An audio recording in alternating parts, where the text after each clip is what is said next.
आज दिनांक 13 जुलै 2025 रोजी मुरबाड कल्याण प्रवासी संघटना यांच्या वतीने आज आम्ही या ठिकाणी मिळून माननीय मुरबाड आगाराचे प्रमुख यांना प्रवासी संघटनेच्या प्रश्नांबाबत निवेदन देण्यात आलं आहे। दिवसेंदिवस वाढत असणारे हे प्रश्न कुठेतरी कमी व्हावे यासाठी आम्ही आज एकत्र येऊन या ठिकाणी निवेदन दिले। प्रमुख प्रश्न असे की पहिला प्रश्न म्हणजे मुरबाड कल्याण येथे प्रवास करणारे जे प्रवासी आहेत त्यांची संख्या दिवसेंदिवस वाढत आहे। सकाळी 7 वाजेपासून 11:30 वाजेपर्यंत मुरबाड येथे व सायंकाळी 7 वाजेपासून 9-9:30 वाजेपर्यंत जे प्रवासी असतात ते मोठ्या संख्येने असतात, परंतु त्यांना येण्यासाठी व जाण्यासाठी कुठल्याही वाहनाची उपलब्धता नसते। उदाहरणार्थ पूर्वी लॉकडाऊनच्या अगोदरच्या काळामध्ये बऱ्याचशा बस उपलब्धता होती, त्यानंतर प्रवासी वाढले, परंतु आगारांच्या वतीने कुठल्या प्रकारची सुविधा किंवा बसच्या फेऱ्यांमध्ये वाढ न केल्यामुळे प्रवाशांना जीव घेणा प्रवास करावा लागतो। हा जीव घेणा प्रवास कुठेतरी थांबावा यासाठी आम्ही प्रवासी संघटनेच्या वतीने आज या ठिकाणी आगार प्रमुखांना निवेदन दिले। जर त्यांनी 15 दिवसात हा मुद्दा किंवा समजून निवेदनाला योग्य तो न्याय त्यांनी दिला तर ठीक, नाहीतर आम्ही पुढच्या 15 दिवसामध्ये सगळे एकत्र येऊन आगारामध्ये हे आंदोलन करू अशी ह्या प्रवासी संघटनेच्या वतीने मी ग्वाही देतो। आज मुरबाड कल्याण प्रवासी संघाच्या वतीनं मुरबाड आगाराच्या आगार व्यवस्थापकांना आणि प्रशासनाला निवेदन देण्यात आलेलं आहे। गेल्या अनेक दिवसापासून मुरबाड कल्याण या राष्ट्रीय महामार्गावरून प्रवास करणारे जे प्रवासी आहेत त्यांच्या अडचणी, त्यांची निवेदनं तोंडी स्वरूपात किंवा व्हॉट्सअपवर मीडियाच्या माध्यमातून येत होती आणि म्हणून प्रवाशांच्या समस्या सोडवण्यासाठी आपण एक संघटना तयार केली पाहिजे। म्हणून काही जागरूक प्रवासी किंवा वेगवेगळ्या क्षेत्रात काम करणारे आम्ही सर्व, एवढेच नव्हे तर हजारो प्रवासी आहेत तर त्यांनी एकत्र येऊन एक ग्रुप आम्ही तयार केला आणि प्रवासी संघ तयार केला।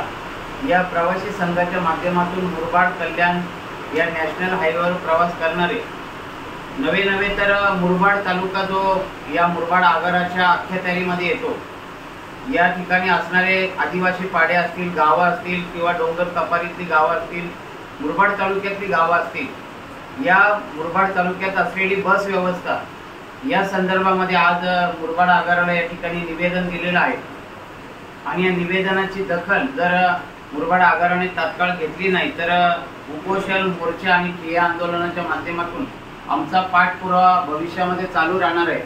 बस फेऱ्यांची संख्या वाढवली पाहिजे, त्याचप्रमाणे मुरबाड कल्याण राष्ट्रीय महामार्गावर जर बस फेऱ्यांची संख्या वाढवली तर नक्कीच लोकांचा वेळ वाचेल, सुरक्षित प्रवास प्रत्येक प्रवाशाला अनुभवायला मिळेल आणि त्याचा फायदा नक्कीच अर्निंग जे आहे बसचं ते अर्निंग वाढल्याशिवाय राहणार नाही।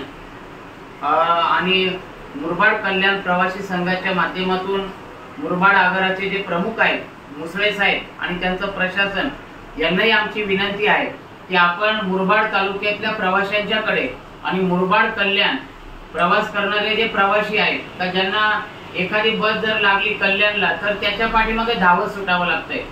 म्हणजे कधी एखादी बस गेली तर दुसऱ्या बसची वाट बघावी लागते, कधी बसायला जागा सुद्धा मिळत नाही आणि त्यामुळे संध्याकाळी थकलेला प्रवासी हा रात्री 11-12 वाजेपर्यंत घरी येतो, मग त्यामुळे त्याला झोपायला सुद्धा मिळत नाही। फार मोठी वाईट अवस्था आणि बिकट अवस्था मुरबाड कल्याण नॅशनल हायवेला प्रवास करणारे आणि त्याच्या पुढे मुंबईला जाणारे जे प्रवासी आहेत त्यांची झालेली आहे। त्यामुळे मुसळे साहेबांना आणि इथल्या डिपार्टमेंटला आमची विनंती आहे की आपण या समस्येकडे जातीनं लक्ष घालावं, जेणेकरून जर आपण या समस्या सोडवल्या तर नक्कीच प्रवाशांची संख्या वाढल्याशिवाय राहणार नाही आणि सगळ्या प्रवाशांना बसचा सुरक्षित प्रवास या ठिकाणी करायला मिळणार आहे। इलेक्ट्रिक बस सेवा सुद्धा आपण लवकरात लवकर सुरू करावी। त्याचप्रमाणे प्रेम ऑटो पर्यंत सुद्धा बस फेरी जर आपण सुरू केली तर त्याचा सुद्धा नक्कीच फायदा प्रवाशांना झाल्याशिवाय राहणार नाही। अनेक बस या जुन्या झालेल्या आहेत, त्यामुळे आता प्रवाशांना नव्या बसची आवश्यकता आहे पाणी गळणाऱ्या अनेक बस प्रवासी बघतात किंवा काही ठिकाणी बाकडे मोडलेले असतात आणि अशा स्थितीमध्ये प्रवाशांना कधी कधी तात्काळच उभं राहत बसचा प्रवास करावा लागतो. तो करायला लागू नये. मुरबाड आगारातून निघणारी बस आणि कल्याण आगारातून निघणारी बस ही चांगल्या दर्जाची आणि चांगल्या क्वालिटीची जर प्रवाशांना मिळाली तर नक्कीच प्रवाशांना चांगला सुखद अनुभव प्रवास करताना मिळेल आणि त्यामुळे बस मधून प्रवास करणाऱ्या प्रवाशांची संख्या वाढल्याशिवाय राहणार नाही. नोकरीच्या निमित्ताने असेल किंवा शाळेमध्ये जाणारे, कॉलेजमध्ये जाणारे, चाकरमानी असतील किंवा मुरबाड करून कल्याण करून या भागामध्ये अनेक अधिकारी वर्ग सुद्धा प्रवास करतात. अनेक मुलं मुंबईला कॉलेजला जातात किंवा नोकरीच्या निमित्ताने जातात. त्यामुळे त्यांना सुद्धा या भागातून बसचा चांगल्या प्रकारचा फायदा झाल्याशिवाय राहणार नाही. आमचं निवेदन हे फक्त मुरबाड कल्याण राष्ट्रीय महामार्गापुरती नाहीये तर संबंधित आगाराला आमची विनंती आहे का मुरबाड तालुक्यामध्ये सुद्धा अनेक गाव आहेत. उदाहरणार्थ इकडे मला वाटते मोदळवाडी असेल किंवा गावळे गाव असेल किंवा मागे मी डेनोलीचं सुद्धा निवेदन दिलं होतं. बरेच मुलं कॉलेजला जातात, हायस्कूलला जातात. त्यांना सुद्धा जर बस मिळाली तर त्यांना सुद्धा पास काढता येईल आणि त्या सरकारी योजनेचा सुद्धा कॉलेजच्या विद्यार्थ्यांना आणि जी लहान मुलं आहेत त्यांना सुद्धा चांगल्या प्रकारचा फायदा होईल आणि लवकरात लवकर मुलं घरी पोहोचतील आणि कोणत्याही प्रकारचा थकवा जाणवणार नाही. त्याचप्रमाणे बस प्रशासनाच्या वतीनं माझी सार्वजनिक बांधकाम विभागाला सुद्धा विनंती आहे. आता मी थोड्या वेळात शिरगावच्या रस्त्याला जाणार आहे.